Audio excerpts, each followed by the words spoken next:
when I spoke last time about love and marriage, and we were a bit contentious at a certain stage. I'll just quickly review the background and then maybe use two examples. I came here for my granddaughter's wedding, which was last night, and we got home at 4 o'clock in the morning. So if I fall asleep in the middle, you'll understand. Oh, thank you very much. Yeah. Okay. So I've got to speak at Sheva Brochus tonight, so I'll use part of what that is. Okay.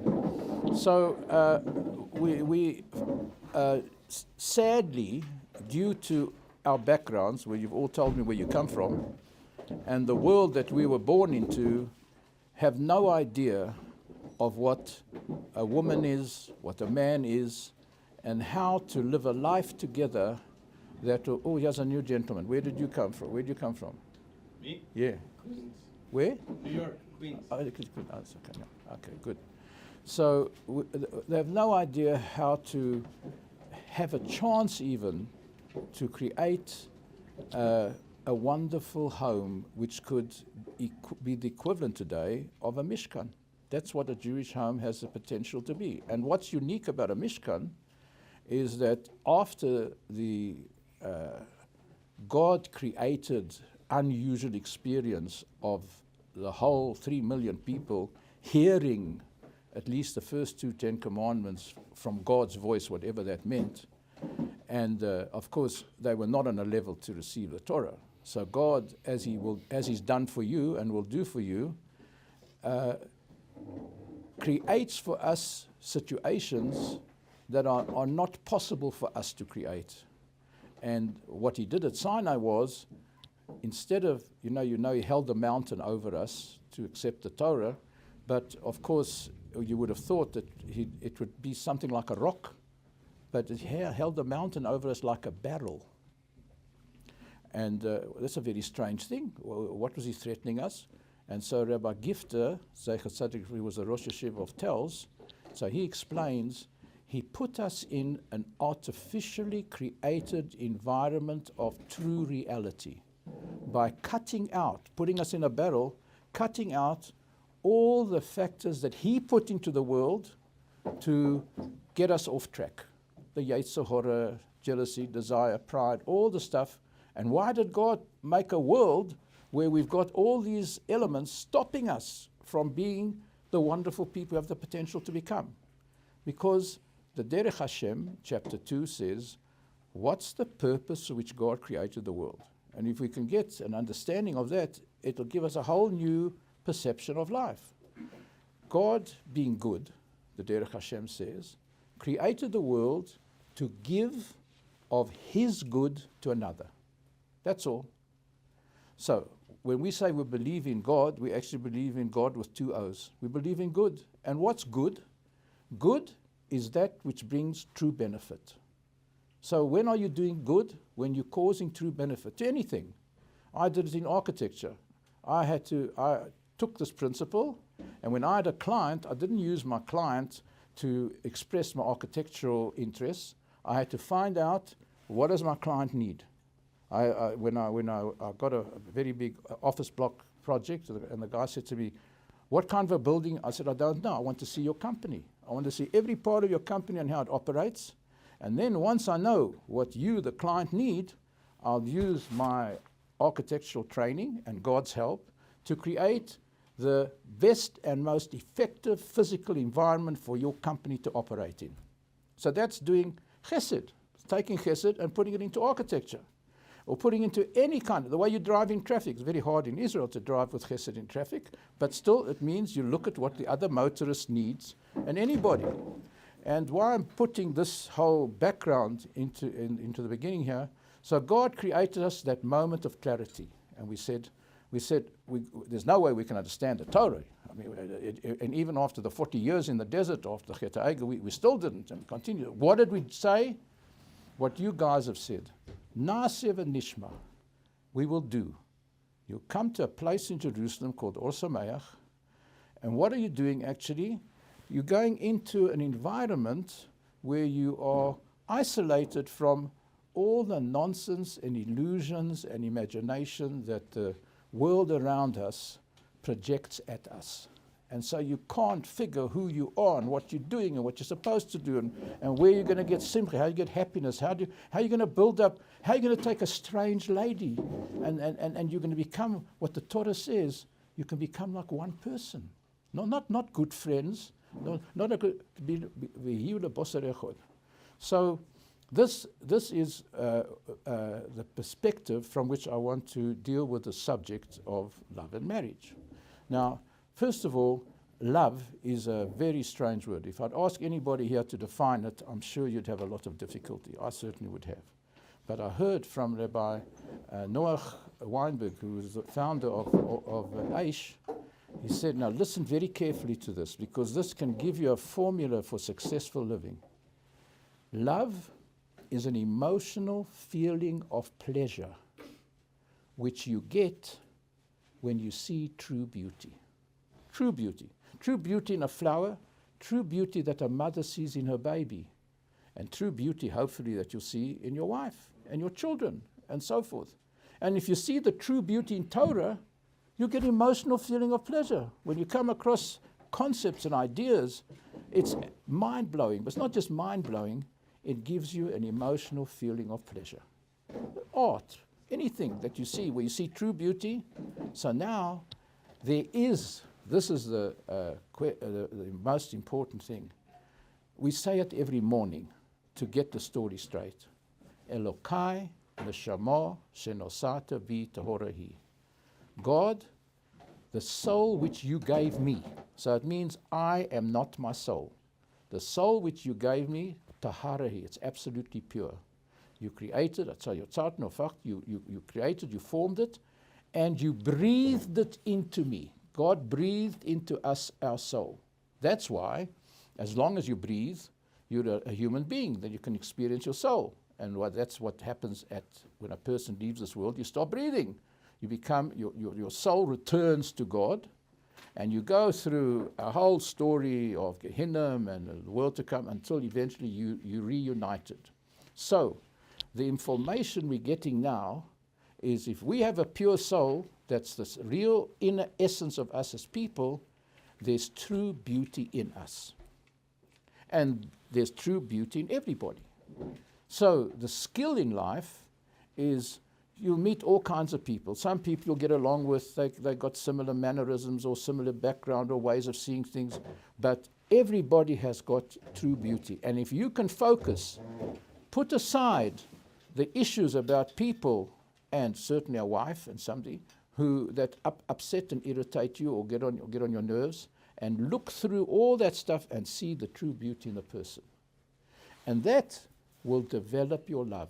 You'll get an emotional feeling of pleasure when you see the true beauty in your wife. When you see the true beauty, you see it in children. Now, a mother, it's designed by God, since it's quite an amazing thing, that from an egg, that a mother's got a whole lot of eggs in her. A woman's got a whole lot of eggs in it. She doesn't create anything. Woman doesn't create anything. She's born with all the eggs that she'll ever have, and she can do nothing with them unless her husband gives her one drop of semen. And what's the husband doing? All the time he's creating semen, and he can't do anything with it. When can he be creative? If he gives his wife what she needs. Just one drop, a tiny drop of semen, and that will fertilize an egg.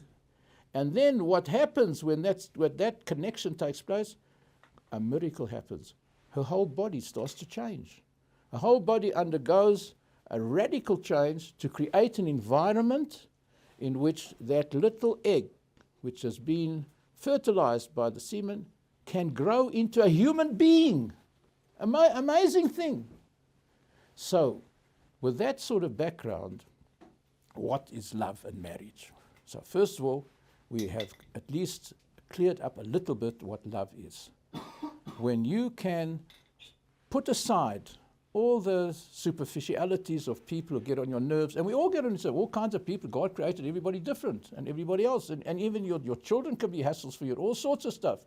If you can see through all that and focus on the beauty and the potential of another person, then your role it can begin to become reality. And what is your role? What is the ultimate achievement? To get close to God. Dveikus b'Hashem. And how do you get close to God? God isn't a person. He's not something you can get hold of. So closeness is if you become somewhat similar to God. And that's why you feel close to people who are somewhat similar to you, who have got similar mannerism, similar things they appreciate, similar ways of acting. So our goal in life, success in life, is to become somewhat similar to God. And what's God? God is good. What's God? What's God? Now, what God did, why did He create the world? To give us His good. Not to give us good, to give us His good. What's unique about God's good? Nobody gave it to Him. It's intrinsic to Him. So what did God do? He didn't make us good, because then it wouldn't be His good, it would be a given good. If God made us good, the good we would have would be a good which God gave us. It wouldn't be His good. It wouldn't be like His. So He gave us the potential to make ourselves good. How could we have such a situation? By giving us a Yetzer Hara, what we call English bad word, English evil inclination. An inclination to be affected by desire. That's between a man and himself.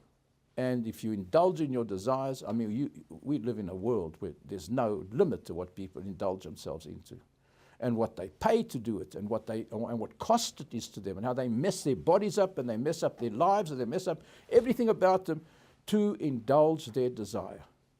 Yeah.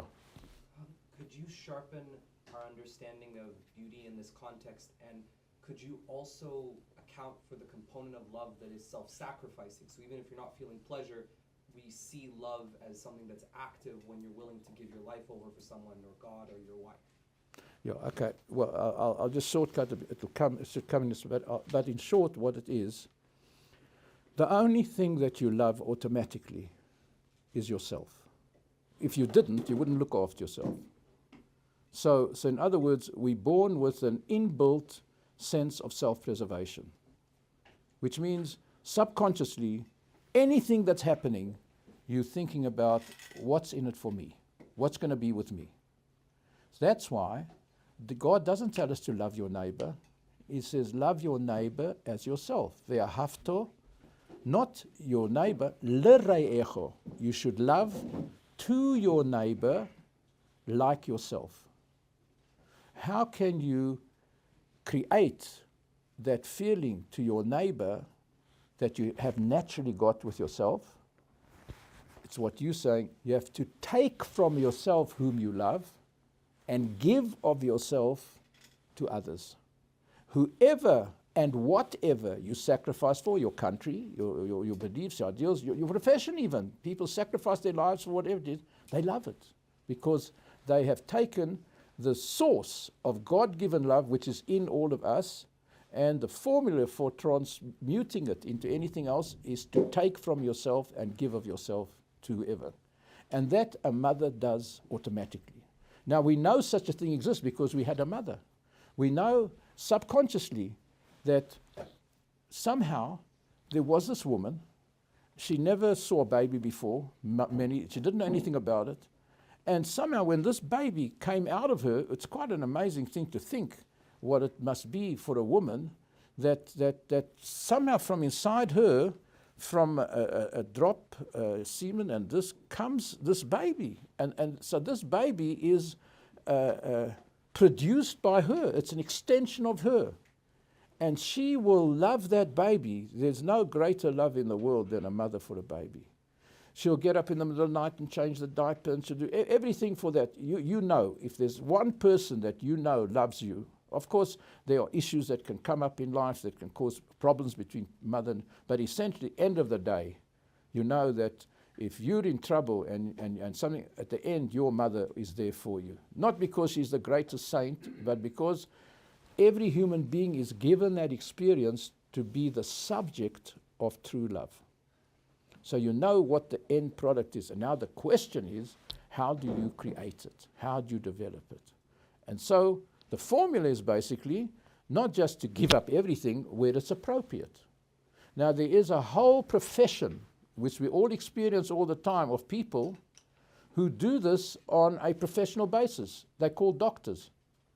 Do you realize what doctors and nurses do? They sacrifice their working time and their lives for one thing, not to do with the patient what they want, and not to act to the patient how they want. They subjugate their professional skills and all that the hospital has in terms of its ability to deal with people's conditions to do an accurate diagnosis. What does the patient need? And then they, with their trained ability, they don't ever do to you what they want or what's convenient. They will channel and provide for every patient what they need. Now, that's a model that's, of course, on a professional physical basis, but that's the formula for love. It means that every person that comes into your life, you can radically change your life. You can say, what's life like? Yeah, you know, I'm 85 years old, this hurts over here, and this and that, this and that, and this didn't happen, I can't remember things. No. You can wake up in the morning and say, well, I don't wake up, my wife is sleeping, but the first thing I want to do is, this lady that is my wife, what's she there for? What can I do that she needs? She needs a smile, she needs encouragement, she needs me to help do this, do that, whatever it is. And if you extend that to everybody, you gain freedom from selfishness. You gain freedom from arrogance and egoism. Otherwise, you're trapped. You're trapped in all the time only being able to do for people what suits you or what you want to do. So you're a prisoner of pride. You're a prisoner of your Yeshivat Ohr. Now, and there's nobody who can't break out. Some of the greatest people, even to his dying day, Moshe at the end of the day never got into Eretz Yisrael. And why didn't he get into Eretz Yisrael? After all, he was 60 years in Africa. We don't know anything about his life for 60 years. And then he comes to the burning bush, and God gives him this whole mandate. And he says, no ways, I can't do that. I can't hurt the feelings of my brother Aaron. He's been the leader of the Jewish people. And God says, you're making a mistake, Moshe, because Aaron knows, and he's coming to meet you, and there's joy in his heart. And Moshe had to go the whole experience in life of thinking he's going to become the Kohen Gadol. And at the end of the day, God said, no, you're not going to become the Kohen Gadol. Your brother Aaron's going to be. And Moshe had to put the oil on his brother, anoint him with joy in his heart. And that's at the end of Pirkei Avot, we say, Hinei matovu manayim, how nice and beautiful it is. Sheves achim gam yachas, for brothers to be able to be at one with each other. Kashemen hatoiv, like the good oil going down the beard of Aaron, down the beard. What's the second beard? Moshe has happy with anointing his brother to be the Kohen Gadol, which he had been expecting to be himself, as if it was running down his beard. And so that's what loving brother. You can be as happy when you see somebody else's hatzlacha and success as if it would be happening to you. And then you get a whole different life. You're not all the time worried. What's going to be with me? Will I get this? And did this one greet me? Did this happen to me? Is life fair? Why did God do it? You become prisoner of all sorts of misleading things. And of course, it's up and down. And at the end of the day, what happened? So at the end of the day, you read in last week's Parsha that Miriam was discussing with Aaron. They felt that the fact that Moshe had separated from his wife because he had to all the time be available to have a spiritual experience with God, and that was Lashon Hora. She didn't mean it. She didn't mean it to harm, but Lashon Hora is whenever you speak negatively about another person, and so she got tzoras. The great Miriam got tzoras, and she had to be sent out of the camp, and for 8 days. And because when she was a little girl, she took Moshe and put him in the ark and stood there waiting to see what would happen. The whole Jewish people, 3 million people, waited for her till she completed the period of tzoras to be out of the camp. And Moshe then made the shortest tefillah we've got, Kail no refor no lo, God please heal her. And so we say, wow, that's now amazing. Moshe, Aaron, and now Moshe is about to take us into Eretz Yisrael. comes along an interesting story. What happens? God says, you know, Miriam died, and she was the source of the water in the desert all the years, and now there's no water. And so Moshe and Aaron are sitting Shiva, and the whole Jewish people said, there's no water, not coming but COVID. They're coming to attack. And Moshe doesn't know, what am I going to do? And God says, go and get the rod. The rod which you used the first time when you hit the rock in order for the water to come out. But I want you to speak to the rock. So Moshe goes and gets the rock, and there's hundreds of explanations why I couldn't find the rock. They switched it, some of the Jewish people switched it, the guys who were trying to put Moshe in a bad light. He couldn't get the water, and then he hit the rock. So people say they hit the rock. Now, the Tzitz Eliezer gives a beautiful explanation of why he hit the rock. So Moshe said, you know, all the years my sister was appreciated as the source of water for the Jewish people in the desert for those 40 years. And how did it come about? Because I did a physical action of hitting the rock. Now God says to me, I want you to do even greater action and just speak to the rock. Speech affecting reality is a far more significant thing than an action. He says, I can't undermine the memory of my sister. So he consciously then went and hit the rock against what God told him, not to mar the memory of his sister. That's love. And because of that, he couldn't go into Eretz Yisrael. Of course, there are other reasons he could go into Eretz Yisrael, because everything that Moshe did was eternal. And if he would have taken Klal Yisrael into Eretz Yisrael, it would have not been possible for us to be sent into exile, and we would have had to be destroyed when we didn't deserve to live in the land of Israel. And if he would have built the Beis HaMikdash, it would have been indestructible. He wouldn't have destroyed the Beis HaMikdash instead of the Jewish people. So Moshe Rabbeinu, ultimately, it was a big chesed that he didn't go in. And then, interesting, God did something which affects us all to this day, which is why you're here today, in a sense. God said to him, as if to somehow rub salt into the wound, you're not going into Eretz Yisrael, but I want you to go on top of Har Navo. Go on top of the mountain Har Navo, and miraculously allow you to see the beauty of the whole of Eretz Yisrael. You can't see it physically, but God made a miracle. You could see the whole of Eretz Yisrael. So it's like saying, you're not going into Eretz Yisrael, and I want you to now go and see what you're missing, what you're not going to get. Why? To create in Moshe a longing for Eretz Yisrael. Because whatever happened to Moshe happens to all of us. So why you here is you don't know exactly what got you here, but every Jew has got a longing for Eretz Yisrael, and that's why you're here in a certain kind of a sense. And that was done because that's what Moshe did. So part of, just to put a certain perspective, which is so valuable in a marriage relationship, is you're not to be a winner, you're not to get your way, you're not to lose your way, you're not who's the boss, who's running things.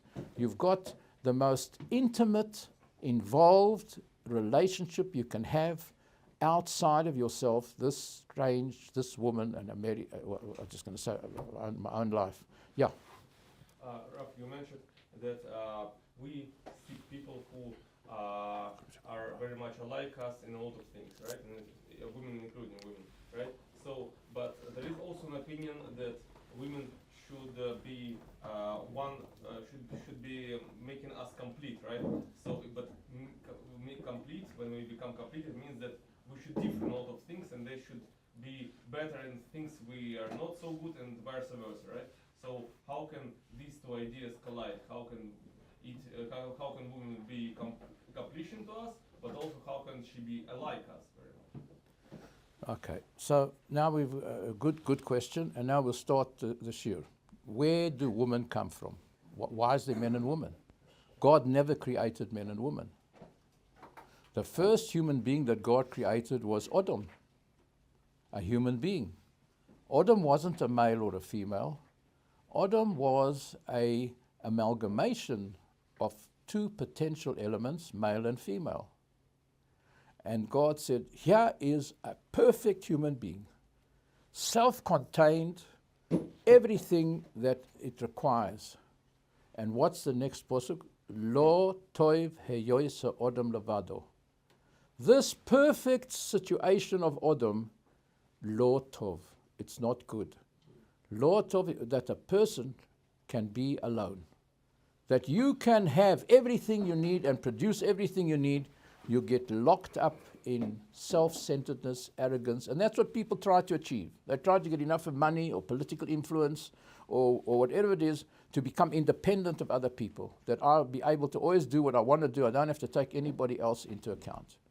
So the beginning of the answer to your question is the ideal, what you refer to as perfecting yourself, to becoming, no human being, there's no such thing as a perfect. You see, even Moshe Rabbeinu, there's no such thing. There is the attempt to perfect yourself, not the attainment of perfection. Nothing's perfect. Any building I ever designed was never perfect. It was hopefully towards it, or anything you create or produce. My children, my grandchildren, my great-grandchildren, and they can't say anybody's perfect, but you're trying to do your best. So, what did God said? How am I going to solve the problem? Lo tov, what I created is not going to bring good. So God said, I'm going to do something like this, and that's the posuk in the Torah. E'eseh, I'm going to make a helpmate for this Odom, kenegdo, against. What does it mean against? The needs of this creature that I'm going to create, which became the woman, her needs are going to be against the comfort and convenience of the man. There's no harmony. There's no thing as sorting it out. And what is going to be a success of their relationship?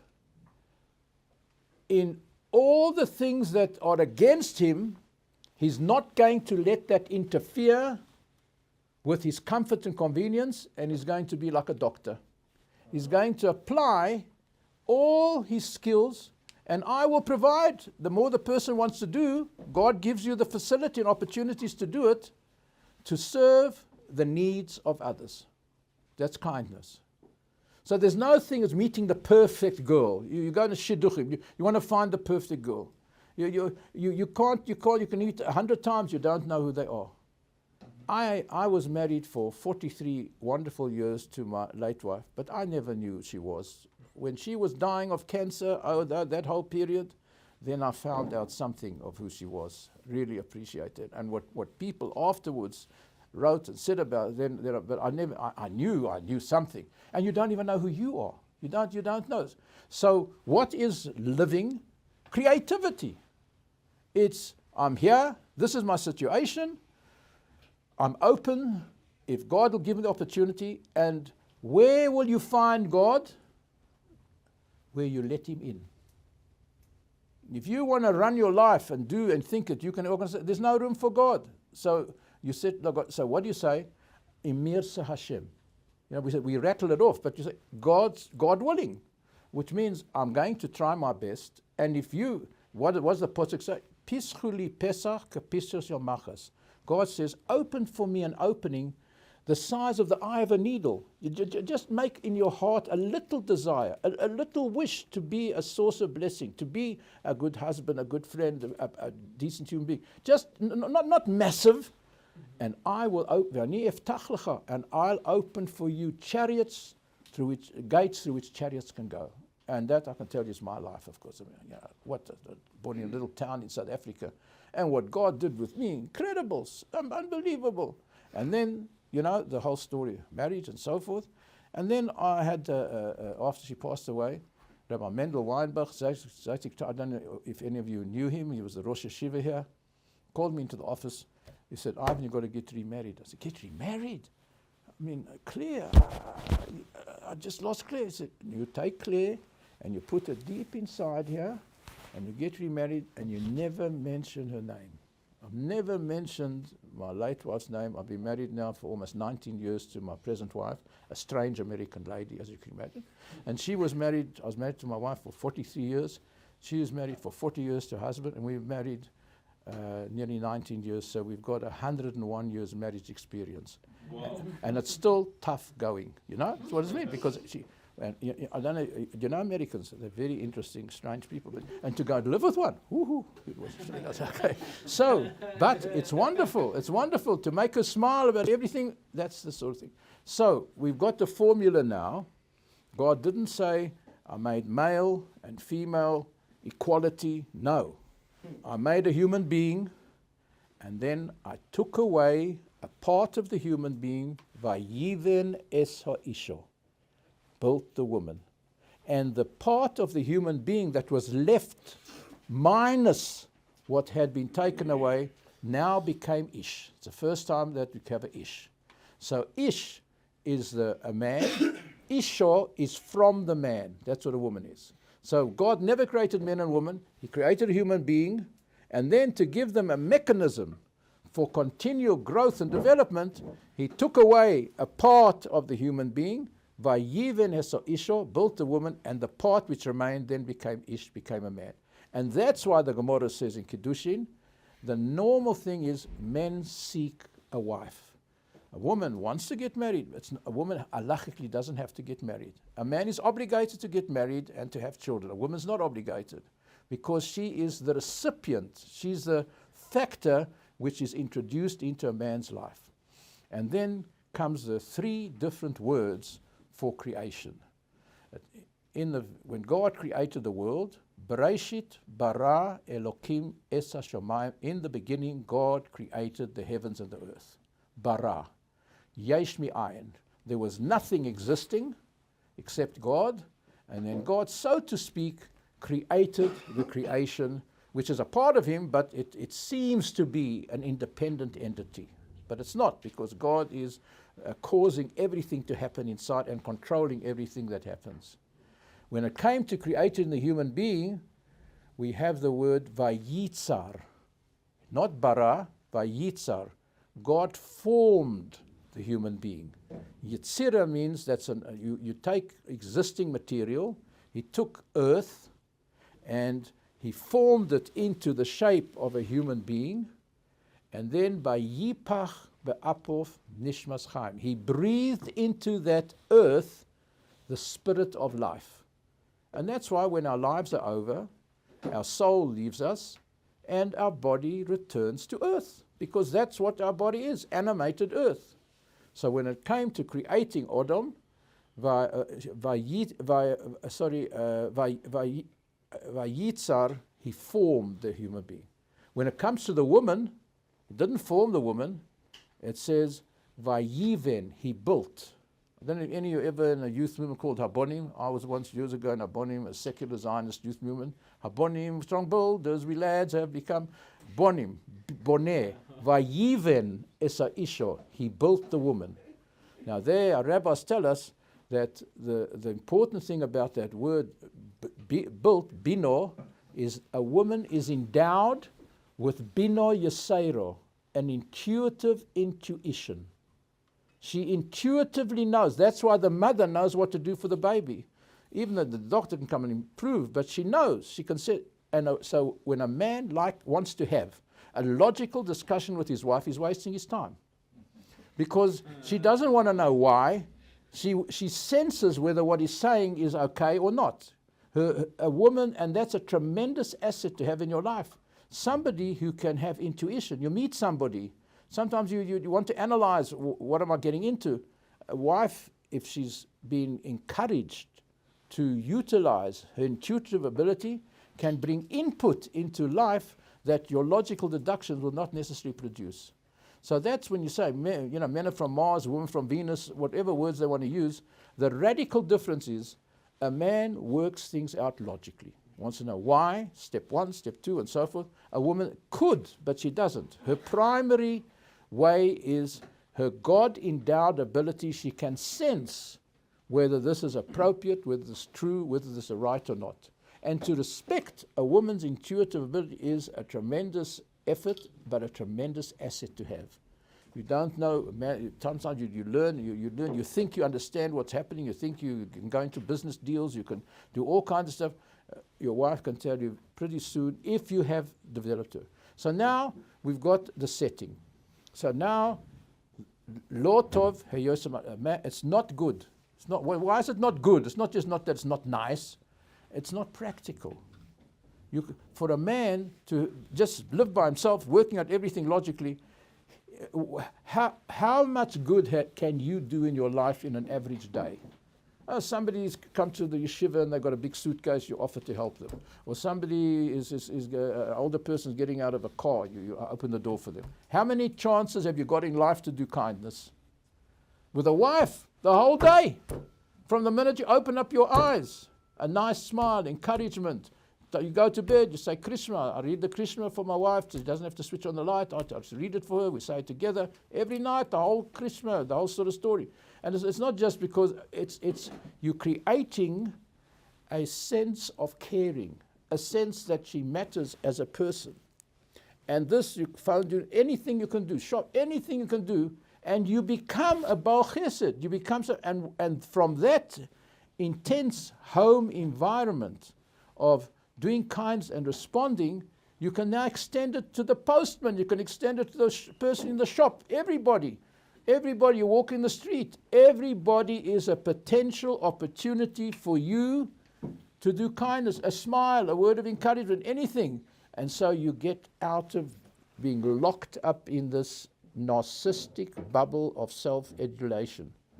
I'm not sure if it was Rabbi Victor Miller who coined that phrase or whoever it was. You live in a narcissistic bubble of self-adulation, and you see people like that. They just can't get involved. They just can't do things. They tie down by their worry about themselves. So this now, when we now start to look at this, the fascinating thing is, I never heard from I mentioned it last time when I spoke. I never heard anybody describe the ideal end result. Because what does the Pasuk say? Al kain ya'azov. When a man gets married, Al kain ya'azov ovi ves imo. He has to, in a certain way, disengage from his mother and father, who are his closest human beings in the world. V'dovak be'ishto, and he has to cleave to his wife. Ve'yihiyu lebosar echod, and they must become like one person. Because how were we created? We were one person. God took away a part by Yivnes Isho, so He created the potential for becoming one person. I don't know if you've ever heard anybody describing, talk Romeo and Juliet, or you can talk about all the stuff in the world. Nobody's ever said that their love was such that they became like one person.